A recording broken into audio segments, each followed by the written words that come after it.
15. Black actors who hid they were gay until the day they died.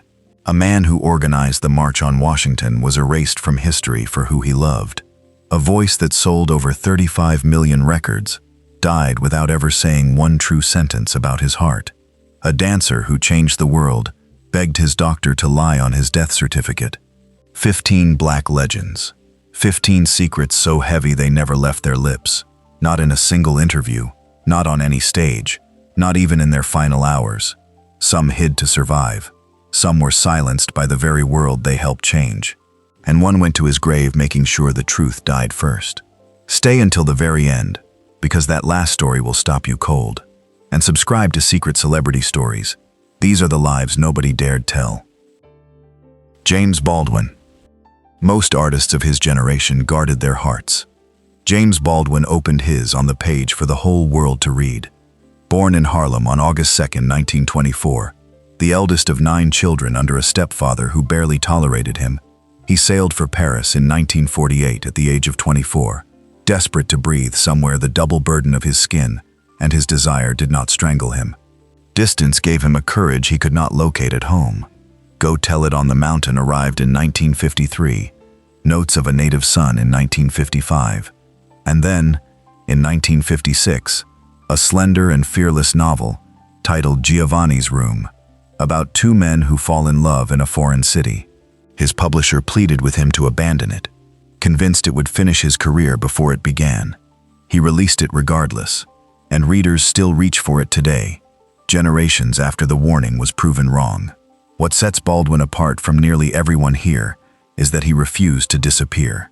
He spoke plainly of loving men, yet he rejected the word gay, insisting that no label could ever contain the fullness of a person. The specific men, the particular nights, the romances in America, France, and Turkey, those he reserved for himself, pouring their warmth into his characters instead of his interviews. James Baldwin died on December 1, 1987, in a hillside village in southern France, at 63. He had lived almost 4 decades far from the nation that shaped him, and he never stopped writing toward it. Clear-eyed, furious, and tender all at once. A witness who told the truth, even when it cost him everything. Bayard Rustin. You can picture the day without trying. The vast crowd at the Lincoln Memorial. The voice declaring a dream. But the man who engineered that gathering on August 28, 1963, who arranged some 250,000 people down to the marshals and the timetable, was deliberately kept out of the frame. His name was Bayard Rustin.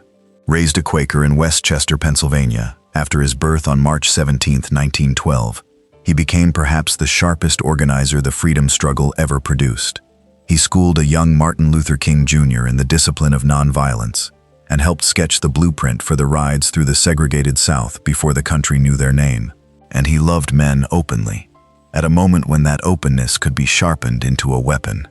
After an arrest in 1953, it was wielded not only by segregationists hoping to smear the cause, but, more woundingly, by certain allies who feared what his visibility might cost them. So they tucked him behind the curtain, where his genius could be borrowed without his face being shown. This was no closet of his own making. This was a man scrubbed from the picture by people he had served. Even so, in the 1980s, he finally claimed his own voice, arguing that liberation meant nothing if it stopped at the edge of one identity. He passed on August 24, 1987, at 75. Long afterward, in 2013, President Barack Obama awarded him the Presidential Medal of Freedom, the recognition a frightened era had withheld while he was alive, to feel it, handed at last, to the memory of a man who deserved the front row. Little Richard. Rock and roll did not have a vocabulary until a young man in Macon, Georgia, invented one at the keys of a piano. Richard Wayne Penniman, born December 5, 1932, lit the fuse in 1955 with Tutti Frutti, then kept detonating. Long Tall Sally, Good Golly Miss Molly, Lucille.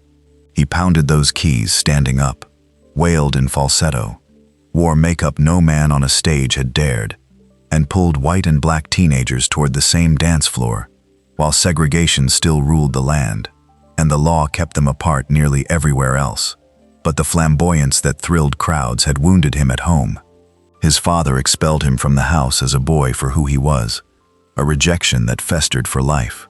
On the touring circuit, he found mentors among other queer entertainers, who handed him the showmanship history would later credit elsewhere. His was not a hidden life, so much as a furious one. Over 6 decades he announced his queerness in public, and then renounced it from a pulpit, again and again. His faith and his nature locked in a wrestling match neither could win. One year he would tell an interviewer he had been that way always. Another year he would call it sinful, and declare that God had made men to be men.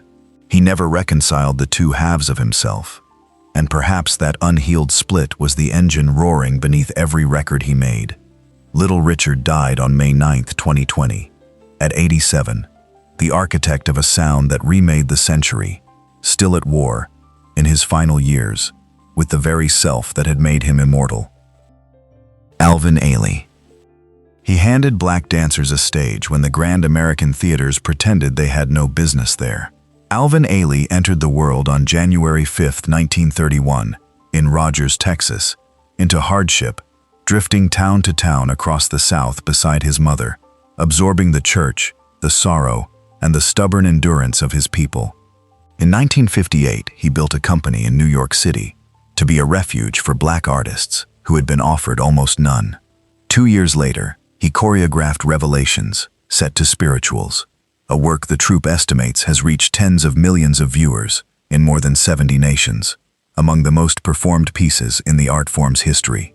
Yet through every ovation, Ailey held one part of himself behind a door he refused to open before an audience. He loved men. In his profession, in his decade, such an admission could have demolished all he was building, so he protected it with the precision he gave his choreography. Those who watched closely, though, could read it in the work. The ache of longing, the pull of faith and doubt, moving like a tide beneath the bodies on stage. He also fought bipolar disorder for much of his life, mostly without witnesses. When Alvin Ailey died on December 1, 1989, at 58, of complications from AIDS, he made a last request, that the certificate name a blood disorder instead. Even there, even at the threshold, dread outweighed candor. The choreographer who spent a lifetime shaping grief into beauty chose, with his final breath, to shelter his own deepest grief from view, a privacy so complete it followed him past the grave. Sammy Davis Jr. Few entertainers could do it all. He made all look effortless. Sammy Davis Jr. arrived in Harlem on December 8, 1925, and was working a stage professionally by the age of 3. As the live wire of Frank Sinatra's Rat Pack, he leapt over barriers that had stood for lifetimes, and you can still hum his signatures.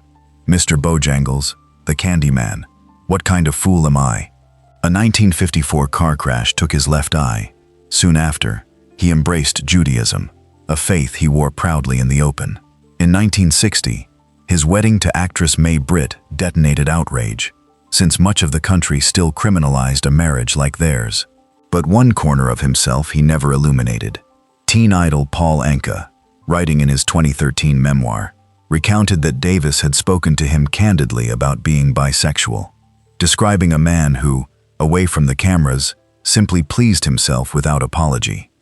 Davis gestured at it himself, once confessing to a magazine that the feeling both gripped and unsettled him, that the public had cast him as a particular kind of man, and he could not figure out how to be more than that role allowed. So the official story stayed tidy. Marriages to women, a performer who surrendered everything to his audience except this one admission.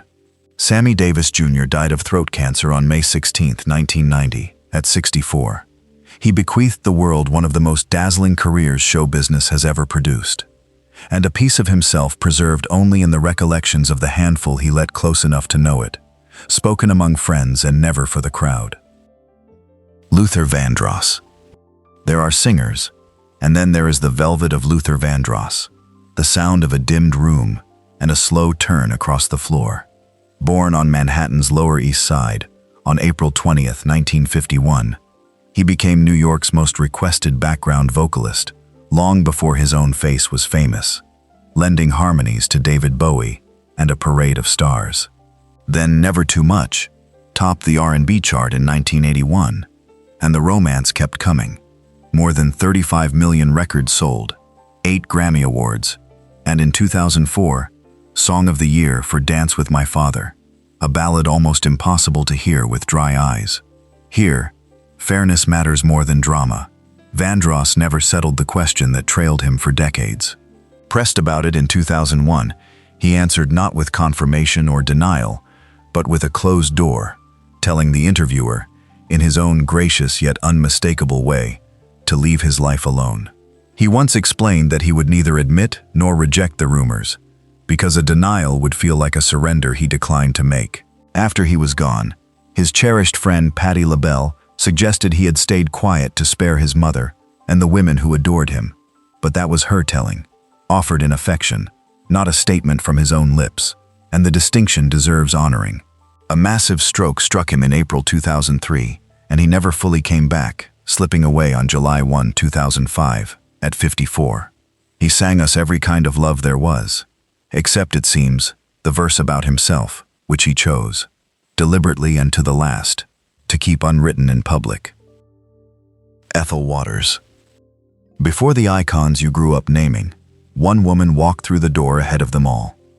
Ethel Waters was born into crushing poverty in Chester, Pennsylvania, on October 31, 1896, and climbed on raw gift alone, a voice gliding between blues, jazz, and gospel, commanding runs on Broadway in Mamba's Daughters and The Member of the Wedding, an Academy Award nomination for Pinky in 1949, and the honor of becoming the first black woman to headline her own network television program.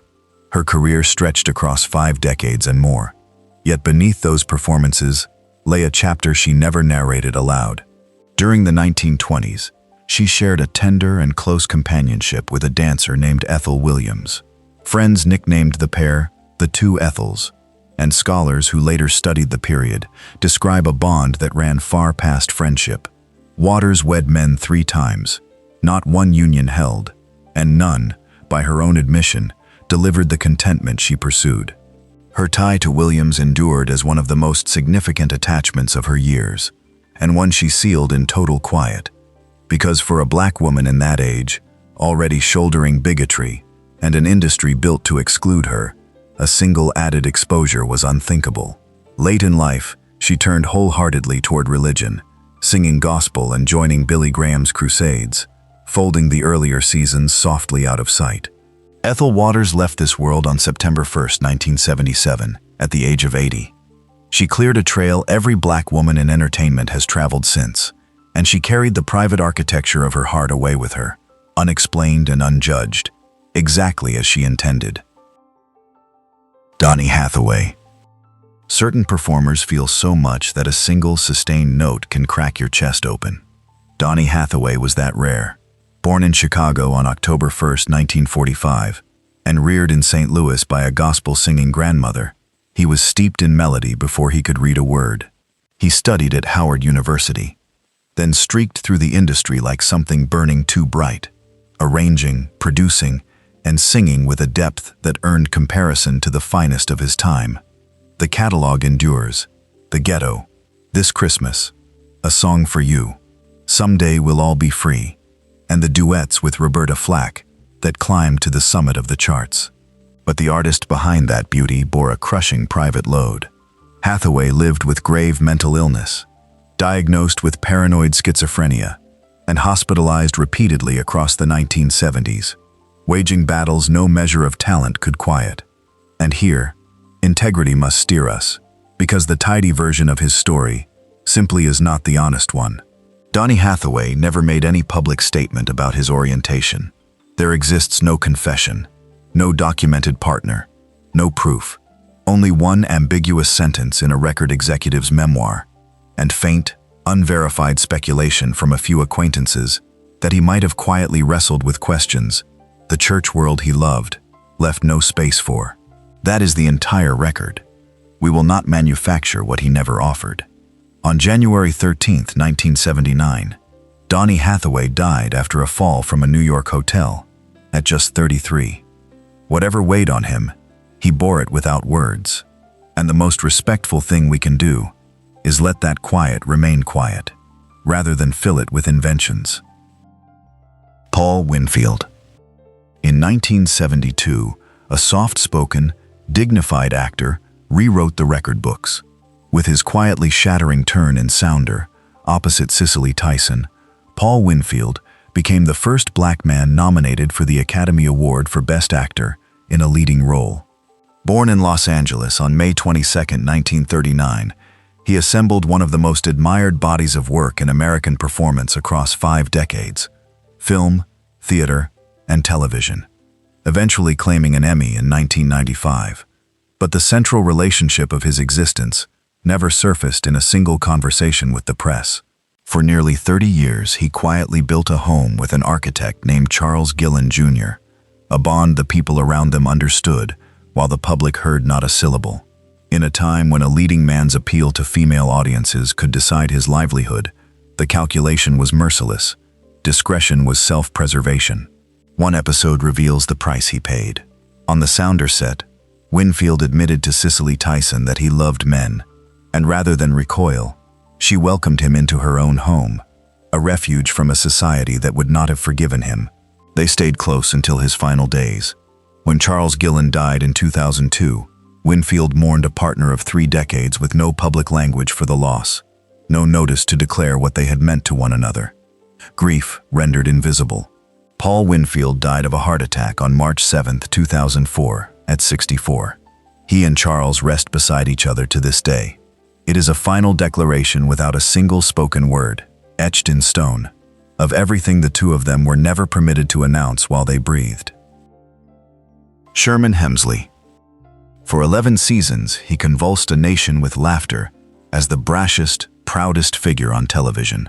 George Jefferson, swaggering into that deluxe apartment in the sky, ranks among the most cherished characters in sitcom history, and Sherman Hemsley played him flawlessly. Born in South Philadelphia on February 1, 1938, he toiled years at the post office before Broadway and producer Norman Lear handed him the part that defined him. First on All in the Family in 1973, then on The Jeffersons from 1975 to 1985. The twist was that the actor inverted the character. Off-camera, Hemsley was bashful, gentle, fiercely guarded about his own affairs, and inside that guardedness rested something he never declared while he lived. Only in 2025, as the show marked its 50th anniversary, did his castmate Damon Evans, an openly gay man himself, recount the story plainly. Evans said Hemsley was gay, that the two of them moved through the same circles even if they never named it at work. He described Hemsley quietly making a life with a longtime partner who attended the tapings, the two even performing a lounge act together on breaks. A man, Evans recalled warmly, who answered only to his own rhythm. In the end, Hemsley's estate went to a devoted companion of many years. None of it ever reached the public while his heart still beat. Sherman Hemsley died on July 24, 2012, at 74.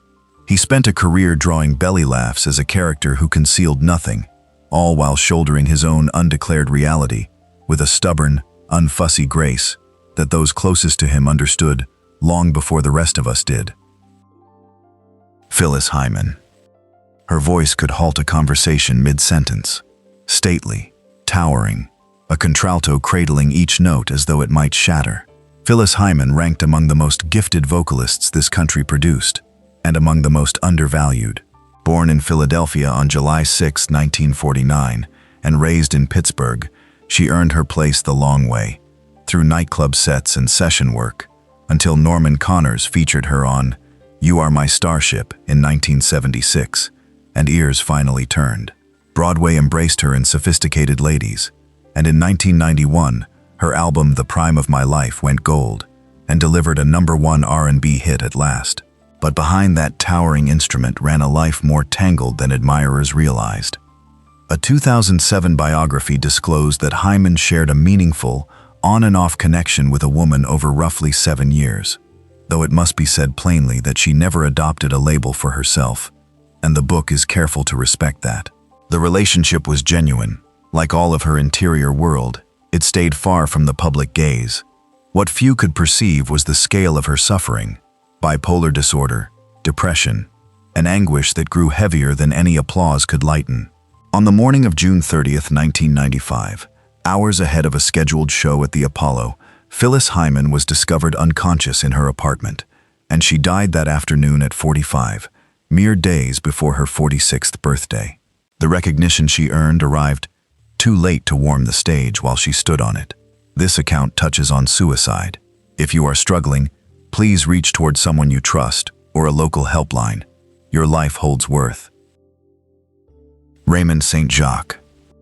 He bore himself like aristocracy, long before the film world would crown a black man at all. Raymond St. Jacques rewrote the rulebook as the first black actor in a recurring role on an American Western, riding into Rawhide in 1965, then dominating the screen in pictures such as Cotton Comes to Harlem. Born in Hartford, Connecticut, on March 1, 1930, he trained at the celebrated Actors Studio, drove a vintage Bentley, and lived in a Beverly Hills estate with a regal bearing the movies seldom extended to someone of his color. And beneath that grandeur, he protected one truth with uncommon vigilance. St. Jacques loved men, a fact verified only after his passing, by those who knew him and by organizations that later preserved his memory.